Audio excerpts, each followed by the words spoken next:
जय जोहार, नमस्कार संगवारी हो। स्वागत है आप सभी का दैनिक छत्तीसगढ़ चैनल पर। दोस्तों, छत्तीसगढ़ प्रदेश की आज की जो भी महत्वपूर्ण खबरें सामने आ रही है, जो आपको जानना बेहद जरूरी होता है, इन्हीं सभी बड़ी खबरों के बारे में हम आपको विस्तार से बताने वाले हैं। तो चलिए सबसे पहली बड़ी खबर से शुरुआत करें, जहां पर पहली बड़ी खबर राहत वाली बताई जा रही है।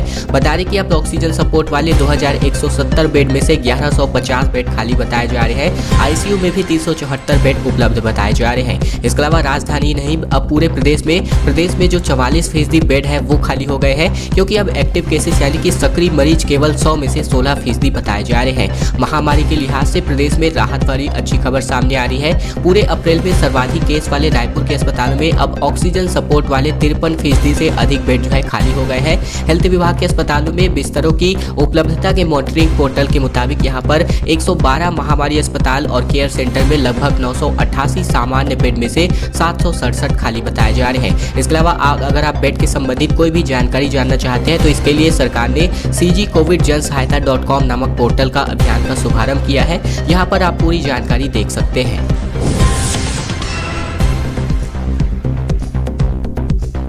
प्रदेश में कुछ दिनों से जो मौसम में बदलाव है वो काफ़ी ज़्यादा देखने को मिल रहे हैं। इस वजह से खेत में काम करने के लिए गए थे, बारिश और ओलावृष्टि के साथ जो है बिजली गिरी, जिसकी चपेट में आने से 2 भाइयों सहित कुल 3 लोगों की मौत बताई जा रही है। 4 लोग झुलस चुके हैं। इसके अलावा माँ बेटे की हालत यहाँ पर गंभीर बताई जा रही है। छत्तीसगढ़ के जसपुर में सोमवार दोपहर आकाशीय बिजली गिरने से 2 भाइयों समेत कुल 3 लोगों की मौत हो गई, जबकि महिला और उसका बेटा जो है कुल सहित 4 लोग पूरी तरीके से गंभीर रूप से झुलस गए हैं। यह सभी खेत में लोग जो है काम करने के लिए गए थे। इसी दौरान बारिश और ओले गिरने स्टार्ट हो गए। बचने के लिए सभी मचान के नीचे खड़े हो गए थे और सूचना मिलने पर पहुंची पुलिस ने सबों को पोस्टमार्टम के लिए भिजवा दिया है। ये मामला जो है सन्ना थाना क्षेत्र का बताया जा रहा है। महामारी के इलाज के लिए एक नया प्रोटोकॉल जो है छत्तीसगढ़ में जारी किया गया है। छत्तीसगढ़ में रेमडेसिविर, टोसिलिजुमाब, साथ ही साथ प्लाज्मा थेरेपी और प्रायोगिक दवाएं जो है इनको घोषित किया जा चुका है। मरीज को देने से पहले यहाँ पर परिजनों की सहमति अब अनिवार्य होने वाली है। बता दें कि छत्तीसगढ़ में स्वास्थ्य विभाग ने दिल्ली एम्स की ओर से जारी निर्देशों के मुताबिक महामारी इलाज का एक नया प्रोटोकॉल को मंजूरी दे दी है। इसके तहत डॉक्टरों को अनावश्यक दवाएं न लिखने को कहा जा रहा है। स्वास्थ्य विभाग ने कहा है कि रेमडेसिविर और साथ ही साथ टोसिलिजुमाब और प्लाज्मा थेरेपी अभी जो है प्रायोगिक दवाएं हैं। इन पर जो मरीज से उपयोग से पहले जो है उनके परिजनों की पूरी बात पर सहमति बता करके इनकी जो सहमति है लेनी होगी।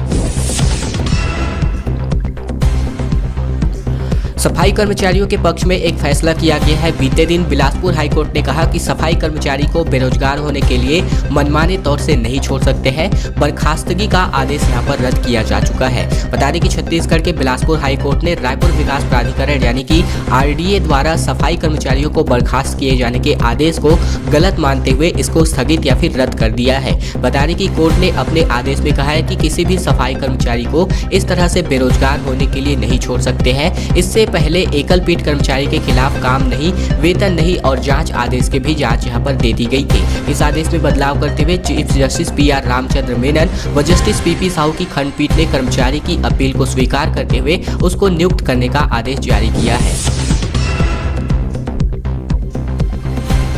छत्तीसगढ़ में मौसम का मिजाज कुछ दिनों से बदला हुआ दिखाई दे रहा है। तेज बारिश के साथ जो है ओले गिरने की घटना सामने आई है। इसके अलावा जसपुर में 3 लोगों की मौत गाज गिरने से बताई जा रही है, जैसा कि मैंने पिछली न्यूज में आपको बताया है। बता दें कि छत्तीसगढ़ में बीते 2 दिनों से मौसम का मिजाज बदल गया है। सोमवार को प्रदेश के कुछ इलाकों में बारिश हुई है। इसके अलावा मैं जहाँ रहता हूँ वहाँ पर भी तेज बारिश हुई है।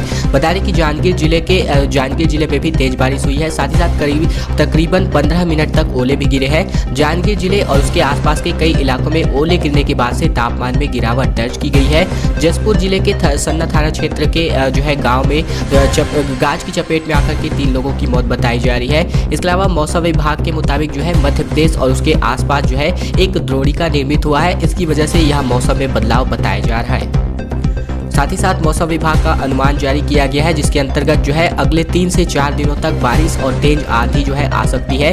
यानी कि अब आपको आकाशीय बिजली गिरने, साथ ही साथ जो अंधड़ है, इसके अलावा जो तेज बारिश है, ओले है, इनसे जो है सतर्क रहने की संभावना जताई जा रही है, क्योंकि ये सभी घटनाएं हैं आने वाले 2 से 3 दिनों में हो सकती है। छत्तीसगढ़ में बीते 24 घंटे के दौरान संक्रमण के ताजा आंकड़ों के बारे में मैं अगर आपको जानकारी दूं तो बीते 24 घंटे में 15,000 नए मरीज मिले हैं। इसके अलावा सबसे अधिक 266 मौतें अब तक की बताई जा रही है। बेड नहीं देने वाले 2 प्राइवेट अस्पतालों को यहां पर सरकार की ओर से नोटिस जारी किया गया है। बता दें कि यहां पर बीते 24 घंटे में 266 संक्रमितों की मौत बताई जा रही है। एक्सपर्ट्स के मुताबिक जो है अब तक ये एक साथ मौतों का अब तक का यह सबसे बड़ा आंकड़ा है। प्रदेश में अब तक जो है 9,275 संक्रमित लोगों की जान चली गई है। प्रदेश में 15,274 नए संक्रमित मरीज मिले हैं। अब एक्टिव मरीजों की संख्या बढ़कर के 1,20,977 पर जा चुकी है। राज्य में 58,493 जो सैंपल है बीते दिन जांच किए गए थे। कांग्रेस प्रवक्ता ने राज्यपाल से जो है पूर्व मुख्यमंत्री की शिकायत की है। आरपी सिंह ने कहा है कि 10 साल में रमन ने जो है बेहिसाब संपत्ति बनाई है। आईटी और ईडी से इसकी जांच कराने संबंधी मांग जो है करी गई है। मुख्यमंत्री रहते हुए आय से अधिक संपत्ति जुटाने का आरोप लगा करके कांग्रेस प्रवक्ता आरपी सिंह ने पूर्व सीएम डॉक्टर रमन सिंह के खिलाफ राज्यपाल से इसकी शिकायत की है। सिंह ने आरोप लगाया है कि पूर्व सीएम ने अपने पद का दुरुपयोग करते हुए 10 साल में बेहिसाब आय अर्जित की है और सिंह ने लिखित शिकायत देकर के पूरे मामले की आयकर और प्रवर्तन निदेशालय यानी कि ईडी से जांच कराने की मांग करी हुई है। सिंह ने बताया है कि ठाठापुर के रमन सिंह 1998 में कवर्धा से विधानसभा चुनाव हारने के बाद 2003 तक कर्ज में डूबे हुए थे, लेकिन 10 सालों में आखिरकार ऐसा क्या हुआ कि उनकी संपत्ति जो है 100 गुना तक के लिए बढ़ गई। महामारी को लेकर के सियासत थमने का नाम नहीं ले पा रहा है। पूर्व मंत्री बृजमोहन ने लॉकडाउन पर कहा कि अभी फिलहाल छूट देना सही नहीं है। व्यवस्था पर कहना है कि अब ऑक्सीजन और बेड को जो है बढ़ा रहे हैं जब चिड़िया जो है चुग गई है खेत। बता दें कि अब जो है छत्तीसगढ़ के पूर्व मंत्री और भाजपा से विधायक बृजमोहन अग्रवाल ने महामारी को लेकर के एक बीते दिन जो है अब महामारी की वजह से प्रदेश में बने हालातों पर अपना बयान जारी किया है। उन्होंने कहा है कि जब तक लोगों को ऑक्सीजन और वेंटिलेटर की जरूरत थी तब सरकार नहीं दे सकी। अब व्यवस्था कर रहे हैं जब चिड़िया पूरी तरीके से खेत को चुग गई है। अब रायगढ़, जसपुर, जांजगीर जैसे इलाकों में अभी भी लोगों को ऑक्सीजन और वेंटिलेटर के बेड नहीं मिल पा रहे हैं। शासन को चाहिए कि वहां लोगों के लिए बंदोबस्त करे। इसके अलावा लॉकडाउन में ढील ना देने की सजेशन इन्होंने सरकार को दे रखी है। मेरे ख्याल से अभी जो आम पब्लिक है वो काफी ज्यादा परेशान हो गए हैं राशन पानी को लेकर के। इनके पास खाने के लिए अनाज भी नहीं है, क्या खाए क्या खरीदे इनके लिए पैसे भी नहीं है। तो मेरे ख्याल से अभी फिलहाल जो है सबसे पहले सरकार को इनके खाने की व्यवस्था जरूर से करनी चाहिए।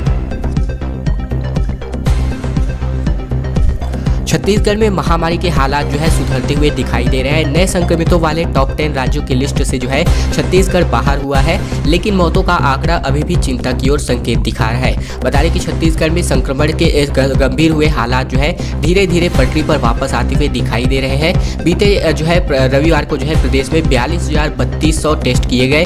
ऐसे में यहाँ पर माफ कीजिए 42,032 टेस्ट किए गए। इनमें से 11,825 नए संक्रमित सामने आए हैं। साथ ही साथ इस आंकड़े के साथ प्रदेश में रोजाना नए संक्रमितों की सर्वाधिक संख्या वाले शीर्ष 10 राज्यों की सूची से जो है छत्तीसगढ़ बाहर निकल आया है। राज्यों के क्रम में अभी भी छत्तीसगढ़ 14वें स्थान पर है। इसके अलावा हरियाणा, गुजरात और मध्य प्रदेश में भी यहां पर संक्रमित पाए गए मरीजों की संख्या छत्तीसगढ़ से अधिक हो गई थी।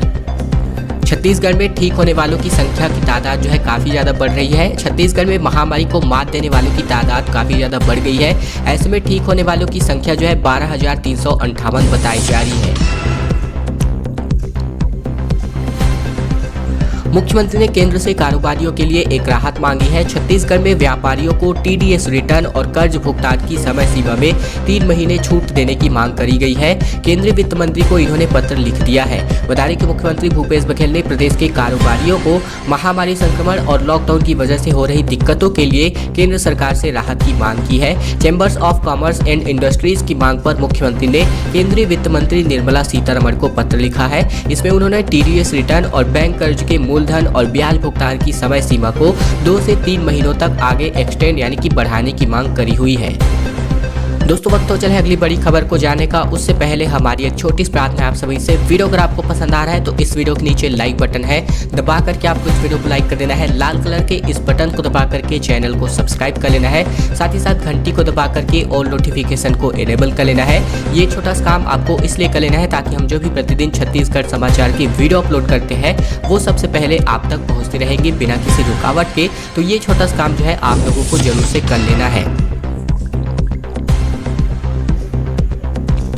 टीकाकरण में गरीबों को प्राथमिकता का मामला जो है हाई कोर्ट पहुंच गया है। पूर्व विधायक अमित जोगी ने इसे आरक्षण बताते हुए आवेदन जगाया है, अर्जी दाखिल की है। कहा गया है कि पहले से जो है इस चल रही इन सुनवाई में उनकी हस्तक्षेप याचिका को स्वीकार करी जाए। बता दें कि छत्तीसगढ़ सरकार के टीकाकरण अभियान में अंत्योदय कार्डधारियों को प्राथमिकता देने के निर्णय को हाई कोर्ट में चुनौती दे दी गई है। स्वतः संज्ञान याचिका में एक अंतरिम आवेदन जनता कांग्रेस छत्तीसगढ़ जे के प्रदेश अध्यक्ष अमित जोगी ने दाखिल किया है। उन्होंने हाई कोर्ट से इस मामले को प्राथमिकता से सुनने का निवेदन किया है। इसमें कहा गया कि छत्तीसगढ़ सरकार ने टीकाकरण अभियान में आरक्षण लागू करने का आदेश जारी किया है। इस निर्णय को अमित जोगी ने अधिवक्ता अरविंद श्रीवास्तव के माध्यम से चुनौती देते हुए हाई कोर्ट में आवेदन देकर के अपनी हस्तक्षेप याचिका पर सुनवाई करने को जो है अर्जी की हुई है।